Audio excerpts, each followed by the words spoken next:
Hi friends, అమ్మ చేసిన మజ్జిగ మిరపకాయ రెసిపీ చూసేద్దాం. దానికి మనకి బజ్జీ మిర్చి పెరుగు కావాలి. పెరుగు ఓన్గా మన ఇంట్లో తోడి పెట్టుకున్నట్టయితే మిరపకాయలకి కమ్మటి టేస్ట్ వస్తుందన్నమాట. సో పెరుగుని ఫస్ట్ మనం ఇలా మజ్జిగలా ప్రిపేర్ చేసుకోవాలి. గడ్డలు ఏం లేకుండా ఫుల్గా వెన్న బయటకు వచ్చేంత వరకు మనం మిక్స్ చేసుకోవాలి. ఇలా చూడండి, వెన్న వచ్చింది. ఇలా ఫుల్గా మిక్స్ చేసుకొని ఒక పెద్ద బౌల్లో కానీ లేదంటే ఒక టబ్లో కానీ మజ్జిగని ట్రాన్స్ఫర్ చేసుకొని తర్వాత మనం మజ్జిగ మిరపకాయలని వేసుకోవాలి. మిరపకాయల్ని మనం ఫస్ట్ ఇలా చీరాలి. పిన్నుతో కానీ సూదితో కానీ ఇలా చీరి వేసినట్లయితే మజ్జిగ అంతా మిరపకాయకి పట్టి మంచిగా కమ్మటి టేస్ట్ వచ్చే ఛాన్స్ ఉంటుంది మనకి.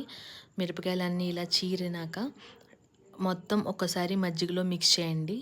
మిక్స్ చేసి ఒక నైట్ అంతా దాన్ని అలా ఉంచి 2 days అయినా ఉంచుకోవచ్చు. ఉంచి మనం ఆరబెట్టినట్టయితే మజ్జిగ మిరపకాయలు రెడీ. ఆరినాక నేను వీడియో చేస్తాను. ఫుల్ వీడియో నా ఛానల్లో విజిట్ చేయండి. Thank you friends.